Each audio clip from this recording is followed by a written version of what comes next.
Hey there guys, welcome to the Holy Shed. We may not be big, but we're small. And that's part of what I want to talk about today actually, that you don't have to be big and strong and powerful to make a difference in the world. I think probably it's more important to be passionate and committed. And there are lots of passionate and deeply committed people who are making a difference in our world every single day.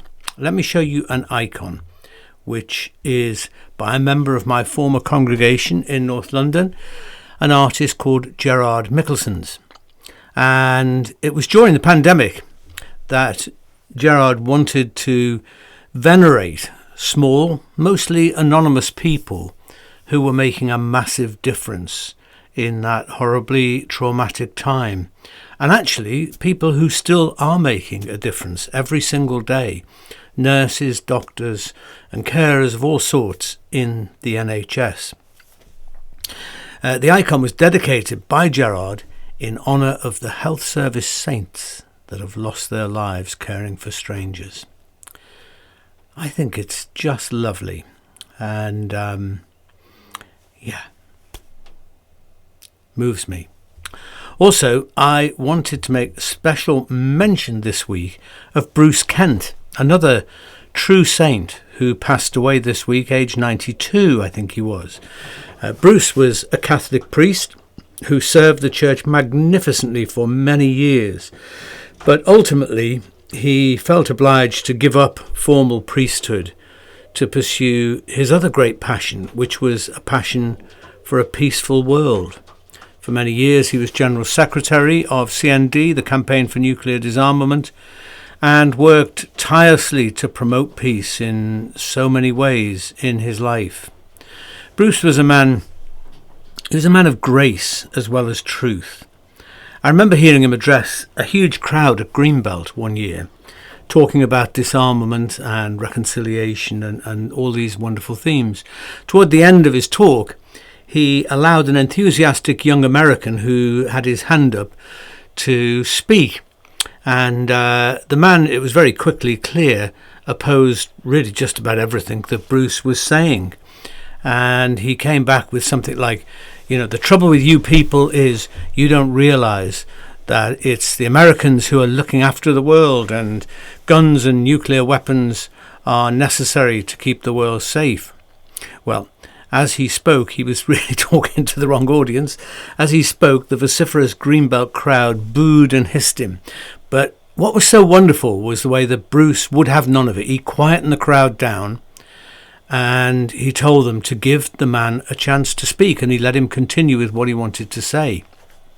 And then, with the most enormous grace and also clarity, and he was a man with enormous clarity of speech, very articulate, and he came back with, as I say, with a loving, gracious clarity that told the man that he respected his views, but he thought that they were appallingly wrong. And it was just incredible the way he kind of sliced right through everything the guy had been saying, but he did it with such grace. And regardless of the arguments, I left that day feeling that I had witnessed a Christ figure there at Greenbelt and in Bruce Kent. And this belief was massively enhanced when I had the opportunity a few years later to interview Bruce for a magazine.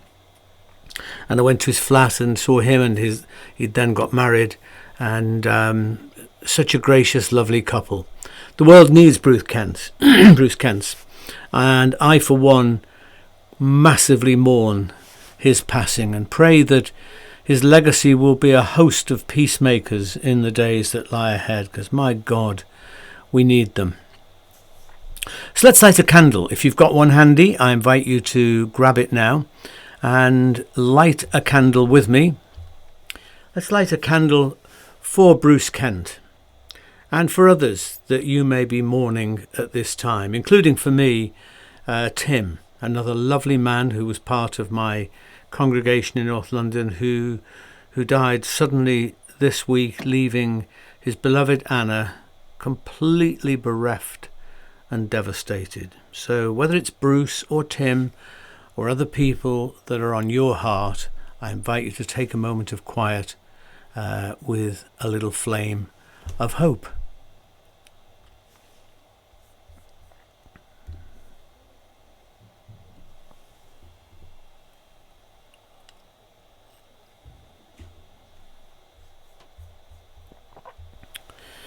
And here's a prayer. In a world of discord and despair, may we be channels of peace, fountains of compassion, beacons of hope, and servants of goodness in the moments of each day. Amen.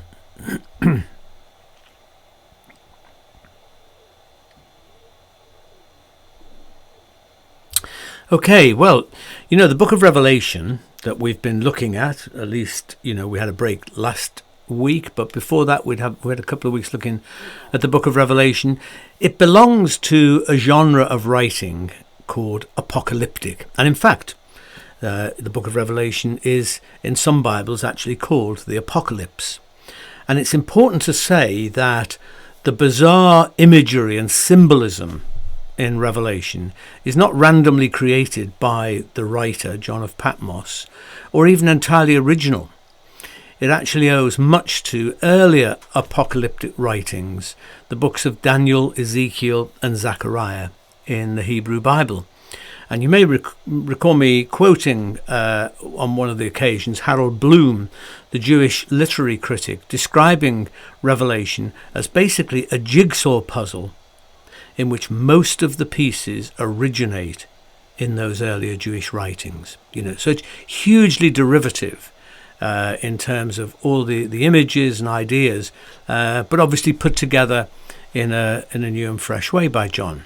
As we've seen, a chief aim of apocalyptic literature is to overcome a sense of contradiction, a contradiction between what is and what ought to be, or what we sense ought to be. So it's a theological as well as a practical problem. It's a bit like, here we are, faithful worshippers of the one true God, defeated and overrun by worshippers of false gods. How on earth can that be right?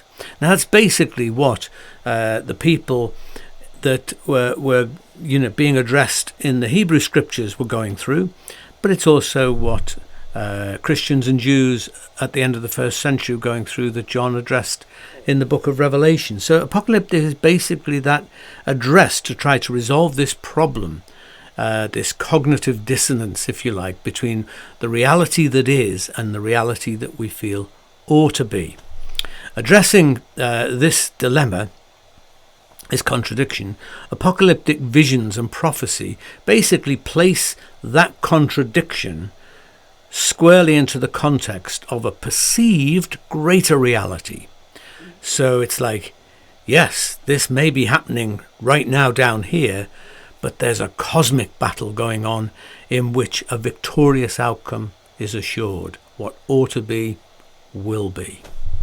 And an essential feature of this kind of apocalyptic scenario is a sharp dualism between the two sides. There are no grey areas in apocalyptic scenarios. Everyone is on one side or the other. You're with God or with the devil, which is how many Christians tend to understand things, isn't it? You're one of us or one of them. You're saved or unsaved. You're bound for heaven or you're bound for hell. And I guess this is part of what makes a shedster a shedster, because I guess most of you gathered in here today are people like me who don't anymore identify with that kind of simplistic black and white categorization. But the question is, what about, all the Satan stuff in Revelation and elsewhere in the Bible and in Christian tradition? Do we even believe in the devil? What about demons? Are there forces of evil at work in the world? And if so, what does that mean? How can we think about these things once we're now in the shed?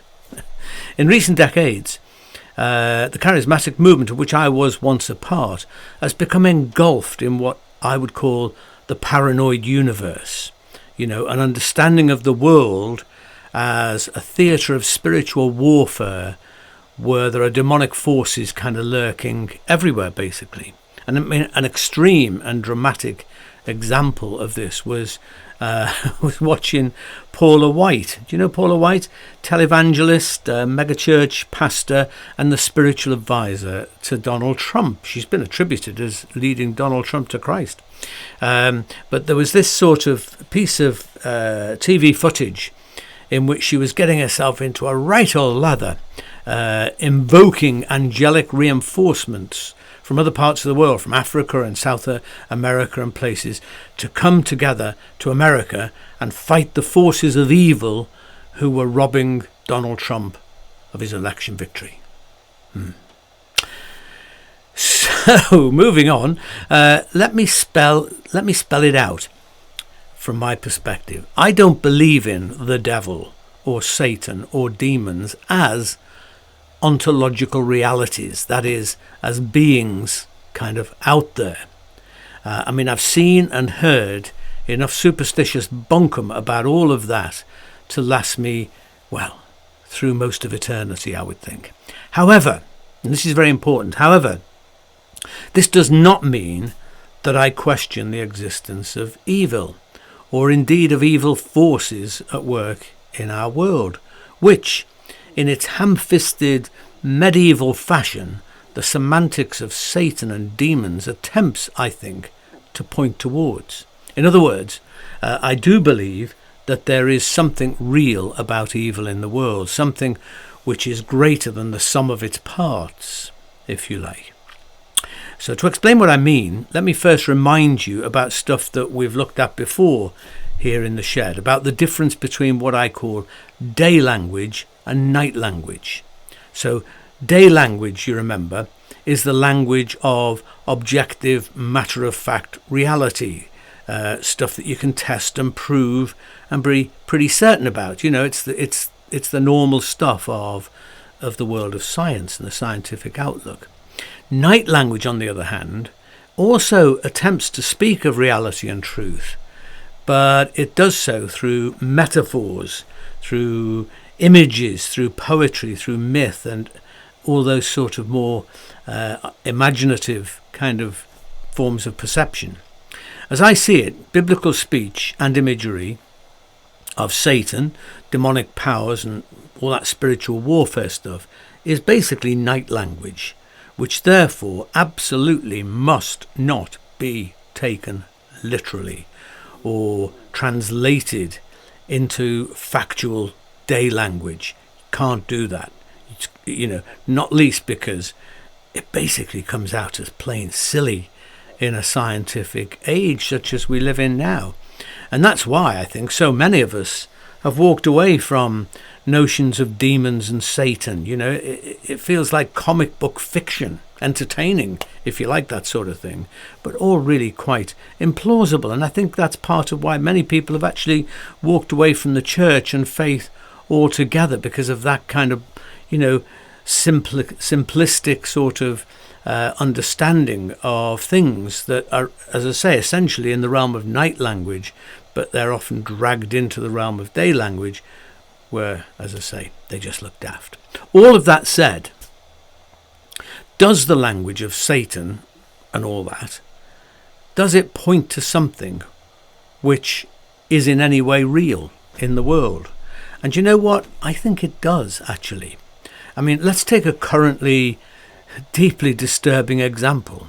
Vladimir Putin's invasion and devastation of the Ukraine, for me, is manifestly evil. I mean, I don't find it helpful to label Putin as the Antichrist or the beast of Revelation, but I do believe there is more to his regime than just a vile egomaniac narcissist with a bunch of complicit followers supporting him. There's something beneath the surface of all of this which is more than the sum of its parts. I think there's a kind of malevolent spirituality to Putin's regime, an energizing force or power which is deeply toxic. And it's not just Putin and other horrible politicians and tyrants I'm talking also about institutions, organizations and social movements. I'm talking about social trends where hateful and insane attitudes like misogyny, racism, homophobia and the like have a powerful viral quality to infect and engulf people in a way that goes way beyond the influence of any particular person or group that holds those views. So the question is, if I've rejected notions of an actual devil or demonic beings out there, as I've said I do, how do I make sense of these things? How do I make sense of these sort of manifestations and forces of evil in our world? What is my theology of evil forces and corrupting powers in the world? Well, as you know, I'm deeply motivated by helping to shift faith and theology in directions that make sense to people in the 21st century. You know, I think religion has massively lost its footage in the world because it's often continued to speak in the language of an era that's long gone. And as I say, you know, often that night language is being interpreted as day language, and that just makes no sense at all to 21st century people. Walter Wink was a New Testament scholar. He's sadly not with us anymore. I wish he was. But Walter Wink was a New Testament scholar who helped me enormously in this task of redirecting faith and theology into a 21st century understanding. And his magnus opus is a trilogy of books that explore the language of power and powers in the New Testament. I can show you them here. I haven't got the set that are all the same, but here you go. Naming the Powers, Unmasking the Powers, the invisible forces that determine human existence, and finally, Engaging the Powers. That'll take you a while to get through. Did me. And actually, if the trilogy is a bit too much for you, but you'd like to find an abbreviated version, fortunately there is one actually in this book which is much more sort of manageable, called The Powers That Be, Theology for a New Millennium. So this is basically got a distillation of much of what he says in his trilogy. He was also a Jungian, you know, a follower of Carl Jung. He had a deep sort of interest in psychology and sociology, and he was someone who kind of synthesized theology with these other areas of study, which is something I, you know, am personally committed to and enjoy a great deal. So drawing on the work of Carl Jung, Walter Wink argues that every physical or visible manifestation of power, okay, so we're talking about like political, commercial, social, cultural, religious, any visible manifestation of power. So the Church of England would be such a thing, you know. The government of the day would be such a thing. Multinationals and much smaller business, you know, all these sort of, every physical, visible manifestation of power, Walter Wink says, has also got an inner dimension to it, an inner aspect as well as its outer. You know, there's a visible and an invisible dimension. And, you know, we sometimes speak of businesses or schools or, you know, political parties or churches having a kind of collective personality or culture. I definitely, you know, could see that in St. Luke's, where I was the vicar for 19 years. And I've no doubt that I contributed to that, but it was there already. And it's something that isn't easy necessarily to reduce down to one set of words, to put it into words. But it's like a tradition, maybe mostly unspoken, and it's in all these different organizations that, you know, legitimizes, perpetuates, and regulates the way things are within that institution. Now, this may be good or it could be bad, or often some of both, you know. So you could look at most organizations and see there's, you know, in some of them there's an absolutely toxic culture, you know. A very dear friend of mine recently had to change his job because he just lived for far too long in a climate of toxicness that was so undermining. And, that can be present in all kinds of institutions and organizations. And there may be others where you sense there's just a spirit of goodness, that helps everyone to be good, to behave in better ways, to find, better ways to be and do what they're all about. But whether they're good or bad, these kind of collective cultures are often very, very powerful, and newcomers very quickly find that they're either sucked into that in a good way or a bad way, or else they just feel they don't fit here and they'll go somewhere else. Now, Walter Wink sees this inner aspect as the spirituality of that institution or organization, as a kind of collective spirituality. And basically, he argues that the principalities and powers spoken of in Paul's letters in the New Testament those principalities and powers are a composite of both the inner and the outer aspects of any given manifestation of power. So when you read about principalities and powers, Walter Wink is saying that's actually a way of encompassing both, because actually ancient people didn't see a difference between the two. We tend to see the outer visible manifestation, but we often overlook its invisible withinness, its spiritual driving force, its essence. And yet that is every bit as real and as important as the outer aspect. So Walter Wink argues that the powers that be are created by God, whether we're talking about government or other institutions of society. These things are basically created by God, and he says have a divine vocation to serve God's purpose in spreading and upholding goodness, peace, justice and compassion in the world. But they don't always do this. They become corrupted in some way, distorted, maybe even toxic, or somewhere along that spectrum. And then instead of, serving people, they end up oppressing and maybe even, tyrannizing people, instead of being that source of goodness that God would want them to be. So the powers are in themselves neither good nor bad, evil, but they can become vehicles of goodness or vehicles of evil.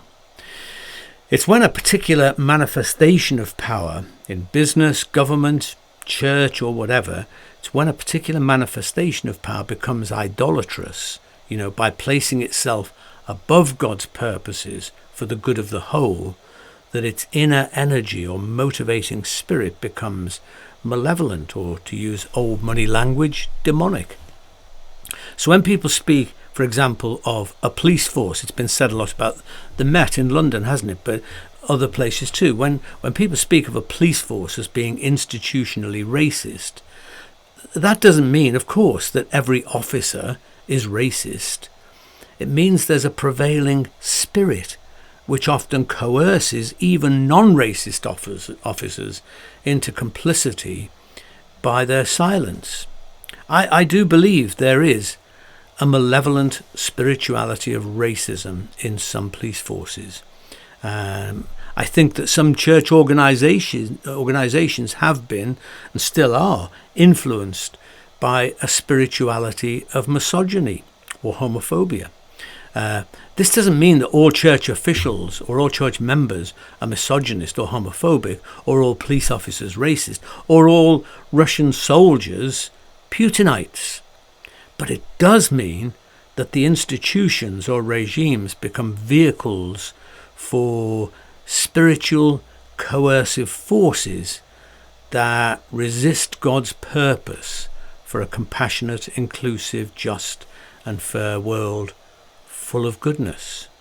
But here's the vital bit in Walter Wink's approach.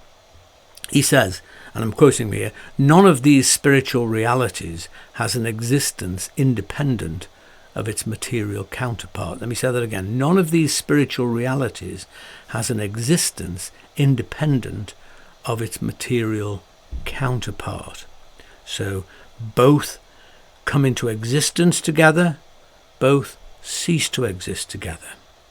So, spiritual warfare in this context, therefore, is part and parcel of a program of resisting the outward manifestations of corrupt or distorted expressions of power.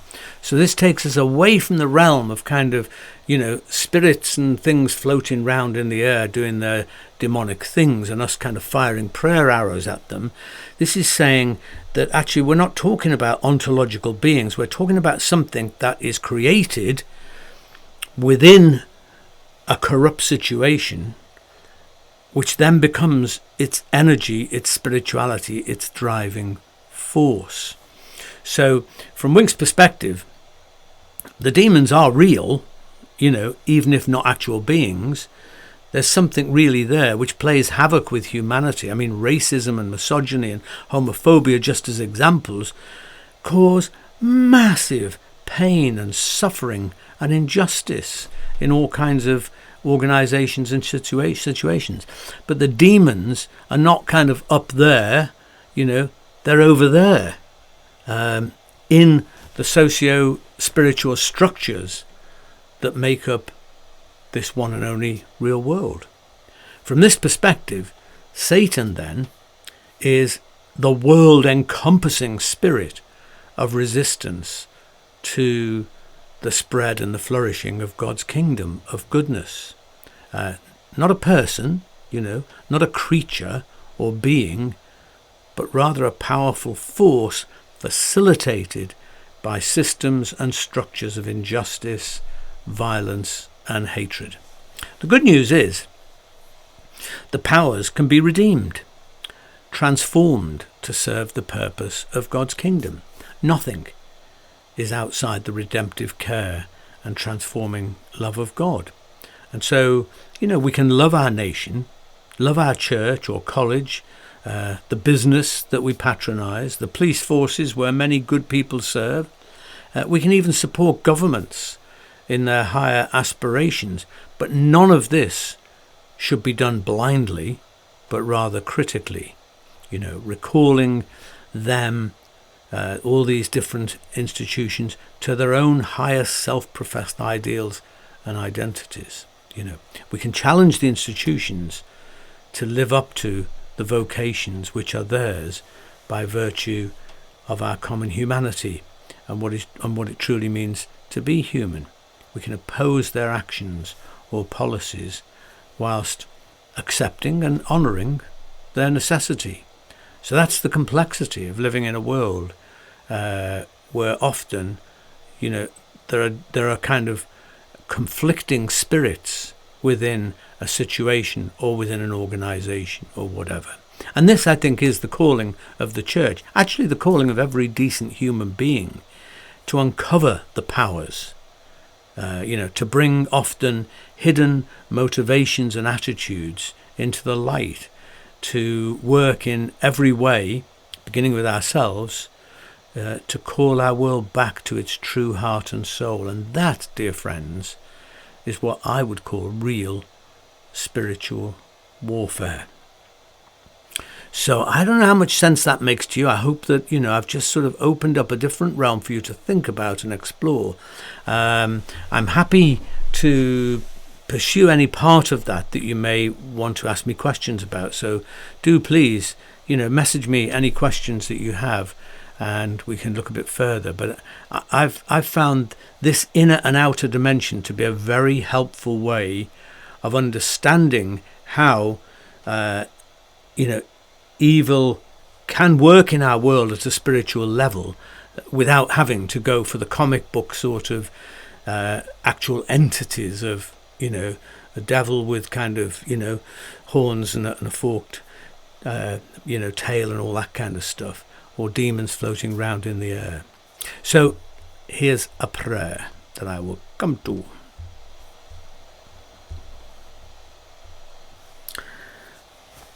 This is a lovely picture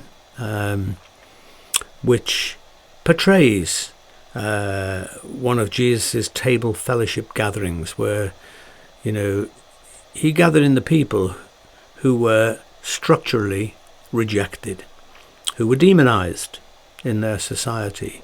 And this was the basis of the community that Jesus created. So let's pray. May I never become indifferent toward a world where people are trapped in debt or overwhelmed by poverty or homelessness. May I never be silently complicit in a world where people are judged by background, economic status, by the colour of their skin, by gender, sexuality, or ability. May I never sit by while Mother Nature is depleted and undermined, while this earth, our home, suffers under climate change, or while precious creatures and species daily become extinct. God, grant me holy rage at injustice and fervent determination to work tirelessly for a kinder, fairer world where all can thrive and flourish. Amen. Okay, well, it's time for the Holy Sacrament of the Holy Shed, which is, of course, a toast. So if you've got a drink handy, I'd invite you to join me now in making a toast. Ooh. It's quite simply, really, a toast. A toast to a future for our world where difference is celebrated and embraced, not vilified. A toast to life. L'chaim.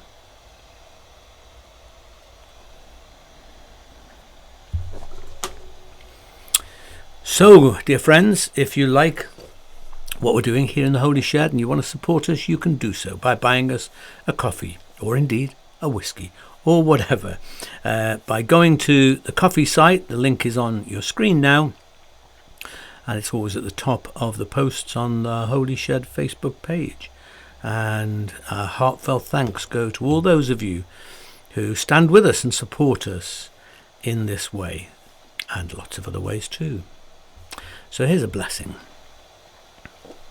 The blessing of God, the eternal goodwill of God, the shalom and salam of God, the wildness and warmth of God be among us and between us now and always. Amen. So that's it, guys. I'm going to finish with a piece of music in a moment. It's a song called What About Now? It's been around for a few years now, and that's reflected in the video, but it's by a band called Daughtry, and I really like it, and it kind of reflects, I suppose, something of what I've been talking about tonight, the need for us to engage with the world at a practical level, and to be the change that we want to see in the world, and through that to combat those coercive forces that often drag the world in the wrong direction. So thanks for being with me. I hope you've enjoyed it, and we'll carry on with more next week. Do send in any questions that you have about it, because I'd be glad to try and pick up on those. Meanwhile, go out there into the world and be kind. Be kind to yourself, first of all. Be kind to people round about you. Stay human. And I'll see you very soon. Enjoy this.